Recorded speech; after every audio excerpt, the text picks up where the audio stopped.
during the first hour of this program. Judy Battista, my colleague from the NFL Insiders NFL Network, formerly of New York Times.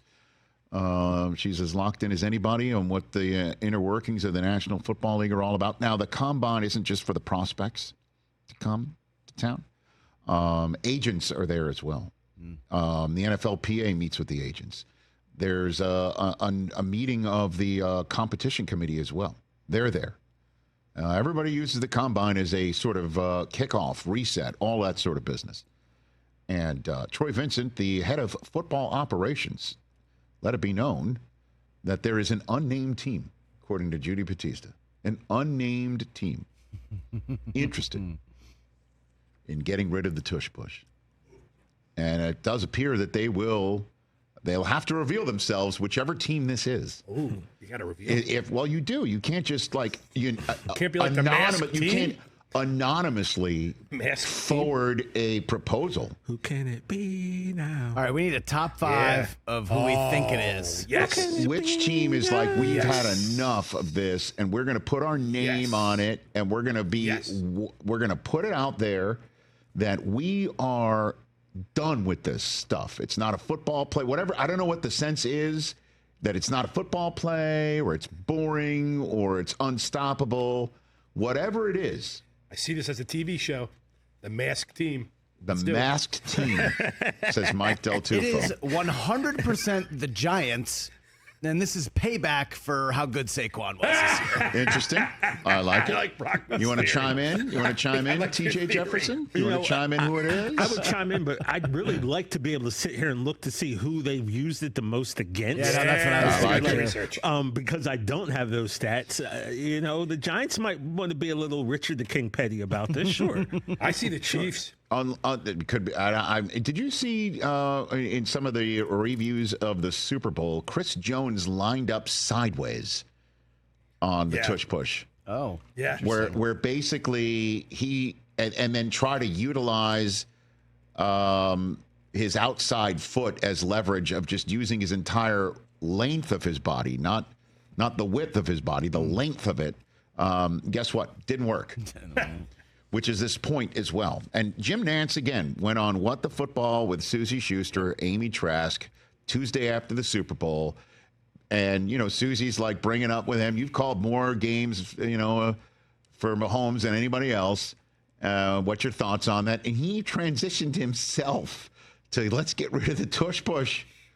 Basically like it's unstoppable. It's not really a football play. And technically the Eagles, he was like saying, why don't they start using it on the 4-yard line? If it's first and goal on the 4, Right. start doing it from the 4. Like, that it would take you 2, maybe 3 snaps to get in the end zone, or it's, second and 4 from wherever you are. Start using it then. You're going to go for it on 4th down, and it's unstoppable. Get the first down that way. And he's saying that essentially to point out about how not a football play he thinks it is. Yeah, but is it only in the end zone? Let's say you're in midfield, Mike, and they you use it all the time. They use it all the time. They sometimes do it on their side of the field. Where do you ban it? Well, he says what he thinks it should be is that you only are allowed to use it a certain number of times in a game, sort of like a coach's challenge. And what if you get a first down on it, you get a third shot, I don't know. You just got to change the language if you're going to do this. You got to change the language so you can't push another player. Right, it's that simple. You can't push another player. That's going to be with the intent of moving them forward with the football. Blah blah blah blah blah. That's going to be hard. Do you have a problem with that? Do I have a problem with that? Not really. I think that's fine. If you want to codify it in that way, it's okay. I don't understand why other teams aren't as good at it. That's been my whole point. It's a copycat league, and you've seen it. You've seen it. Now, other teams are doing it with their tight ends. Like isn't that what the Ravens have done? You bring Mark Andrews in motion, then he winds up under center. Zach Ertz too, didn't he? Right. Yeah, Zach Ertz was doing. So that. other teams are doing what? Why aren't other teams as good at it? And the Bills tried it with Josh Allen a couple times, but it was kind of like a muddle huddle type push. You know what I mean? Like called it? The muddle huddle? Well, I don't know, because it wasn't set up like the same way, right. And then you have like Ty Johnson or James Cook shove Josh in his ass and to get him across. Other teams don't have the best offensive line in football, which is what the Eagles have been for the last few years. That's true. That's why they're so good at it. Because they're all 350. And Hurts can squat 800 pounds. That's the other thing. And they're not afraid to having Hurts do that. Yeah. It is just unstoppable, and I totally get why other teams would want it out, because they can't stop it.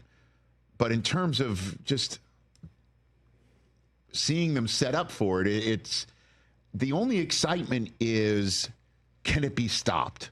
And if they stop it, that would be the only sense of excitement, unless Hurts pulls back and throws it, right? Or turns it into an option play. Did they run like a sweep out of it one time in the past? They've done that. But I wouldn't, if I were them, do that. What's the point of doing that when the straightforward stuff is unstoppable? Yeah. You're like running the risk of fumbling, or you're running the risk of having an incomplete pass. Yep. Like, it gets to the point of like, why are you being inventive off of something that is such a blunt instrument that you can't stop? But if you're, I don't blame whichever team. But why is it unnamed right now? Put your name on it. Yeah, wear that. Right? Well, they don't want to be seen as hold on a second. sore losers. Hold on a second. Hold on a second. Come on, Dallas, put your name on it. Who knows? Definitely NFC, right? It's got to be division. That's what I was thinking. I like your sense of pettiness. That's what I was thinking.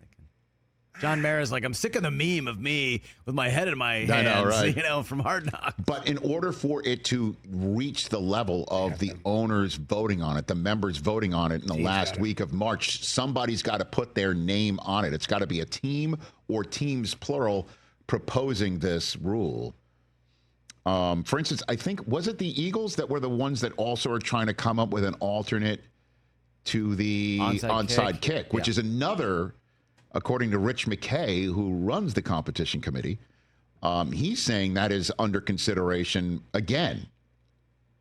It should be. And I think they have to do it, because the fact is, not only is the onside kick just so difficult to pull off, and they do that on purpose, because if you are behind and needing to get the ball back, and you are that desperate to attempt it, it should be difficult. Like, the team that's in front shouldn't be at the mercy of a play that has a large chance of working, right? And I understand that, but I also think it should be a little bit more successful to pull off than it currently is. And I think they might be tweaking the way that an onside kick is lined up, that you can line up for it. That's what Rich McKay is saying. They're looking at maybe that tweak, or the ultimate tweak, which what I think they have to go to, which is a 4th and 15 or a 4th and 20 play from somebody's yard line deep in their own end that they have to pull off. And if they get a first down, they keep the football.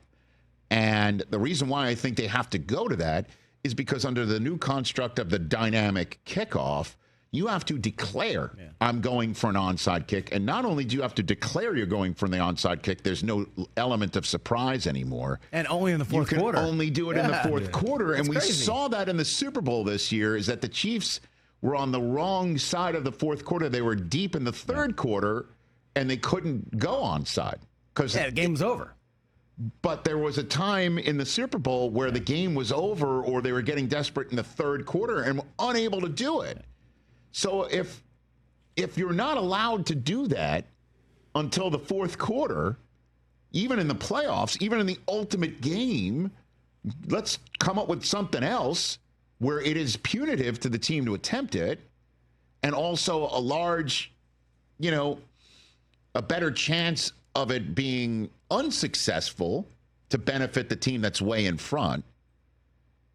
The only issue here is is what do you do if there's a defensive penalty? Where you're just going to throw up a 50-50 ball, and then what? Automatic first down? There's a defensive hold. Don't hold. Don't interfere. Don't do this. Replay the down, and if it's a second time, play dead. So what? You only get a... Let's just... Because you know the number of times you're watching a game, and it's pass to the left on third down, right? Incomplete, well defended, or poorly thrown. Route runs, poor, or receiver falls down, right? Yep. And your team you're rooting for the defense, getting off the field. Up pops up that yellow rectangle flag, illegal contact far away from the play. Ugh, the worst. Or hands to the face. And it's kind of questionable, but it's thrown. What if that happens on one of these 4th and 20s? Then it becomes 4th and 15. What if then what happens on the 4th and 15? If there's another defensive penalty, 4th and 10. But you gotta earn it. Then it comes like like the just to bring it all full circle, that Tush Push moment in the NFC Championship game where Washington kept jumping early over the center, and Sean Hockley basically was like one of those moments where you're turning the back to the kids. Don't make me pull this car over because I will give this team a score. Yep. If you don't knock it off in the back, don't make me pull this NFC Championship game car over, kids. I can call a touchdown. Yep. If I so choose. You don't want that moment to turn into that sort of theater. But if you're doing it 4 times in a row, then you're not serious about holding on to this victory. So it's not an automatic first down. You get the yardage. I What if it's pass solution. interference? Oh, Replay the down. Replay the down from where? From the spot of the foul? Sure, and make it 4th and whatever from that spot. So 4th and 20 from the. Let's just say again. This is why you got to sound. This is why I need to be on the competition committee. Because I know the way it works. Because I know the way it works. Okay, let's say you choose the 30-yard line. Your own 30-yard line is the spot from which the 4th and 20 takes place. Okay. All right. And your quarterback winds up and just launches it 30 or 40 yards down the field. And it is an absolute takedown pass interference. What happens? Half the distance, 4th and 10. 4th and 10 from the 40-yard line now? Yeah. So then if your guy's completely beat, just have him take him down because it's only going to be 4th and 10 now. So you're actually telling the cornerbacks, get handsy. Because there's no ultimate penalty on you. You should get a little handsy anyway. You're up 2 scores. Maybe treat it like a Hail Mary, where unless it's absolutely egregious, you just let it go. What if it's absolutely egregious? Well, then you lost. First down. You can't codify that unless it's absolutely egregious. You got to put it in language, in writing, because a member of the NFL in all of his or her billions is going to have to sit there and say yay or nay, and they need to know exactly what it is, and they're going to have their general manager and team president and coach in their ear saying don't do it or do it. It needs to be 100% codified. It cannot be Chris Brockman on the Rich Eisen Show saying, you know it when you see it.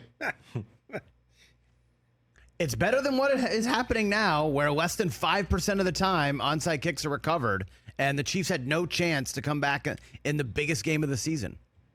Well, that game was over before halftime, and they could have been, getting back into it somehow, and that game becomes more exciting. Which is why a member of the NFL will be like, you know what, we've come this far for over 100 years with the rules being this way, and I don't quite get it, and you know what, don't fall 30 points behind in the Super Bowl. And we need to have this dynamic kickoff because I need to make sure my players aren't concussed on the most concussable play in the NFL. If you really care about that, then you don't have kickoffs at all. You know what I mean? Like, you want to keep that play a part of the game, and you want to give teams a chance to get back in the game. Look, I understand. Hey, don't want us to celebrate? Stop us from celebrating, of course. Right. But the Super Bowl is a TV show, as you say, with a concert at halftime. So we don't want to lose viewers. Let's fix this onside kick rule so, that doesn't happen again. As always, I'm going to reach out to Rich McKay, who, by the way, I saw on the streets of New Orleans at the Super Bowl. And I said to him, I need to get on the competition committee. You know what he said? Good luck. He said, yeah, no, I know. Quote unquote. Oh. No. He said, oh, I know. Oh, he's heard your pleas. Oh, he knows. Because I told him, you need to voice the fan on the competition committee. He said, reach out about having him on, not about me being on the competition Oh, it's like reach out to who to get on the committee? Well, him, I guess. I don't know. I need to, trust me, you want me on that wall. You need me on that wall. Catch the Rich Eisen Show every single day on the Roku channel, 12 to 3 Eastern, for free.